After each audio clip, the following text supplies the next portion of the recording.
ব্যাপারটা এমন না যে আল্লাহ লিখে রেখেছেন বলে আপনি বেছে নিচ্ছেন। যেহেতু আপনি এটাই বেছে নেবেন, তাই আল্লাহ আগে লিখে রেখেছেন। এখানে পছন্দ আপনার, তবে আল্লাহ আপনার পছন্দ জানেন। যেমন ধরেন একটা রাস্তার মোড়ে আসলেন, সামনে 5টা রাস্তা, রোড নাম্বার 1, 2, 3, 4, 5। এখানে পছন্দ আপনার, বেছে নিতে পারেন রোড নাম্বার 1, 2, 3, 4, 5। আপনি গেলেন রোড 2-এ। এটা আগে থেকেই লেখা আছে আপনার নিয়তিতে যে আপনি যাবেন 2 নম্বর রোডে। ব্যাপারটা এমন না যে আল্লাহ লিখেছেন বলে আপনি করছেন। যেহেতু আপনি এটাই বেছে নেবেন, তাই আল্লাহ আগে লিখে রেখেছেন। তাহলে পছন্দ আপনার। আপনি চাইলে টাকা উপার্জন করতে পারেন ভালো কাজের মাধ্যমে, হালাল উপায়ে, অথবা পারেন চুরি করে হারাম উপায়ে। পছন্দ আপনার।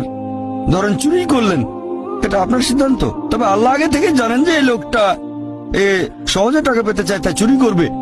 তাই আল্লাহ আগে লিখে রেখেছেন যে এই লোকটা 25 বছর বয়সে চুরি করবে। এখানে দোষটা কার? দোষ আসলে আপনার। তবে আল্লাহর আছে ইলমে গায়েব, তাই তিনি আগেই লিখে রেখেছেন।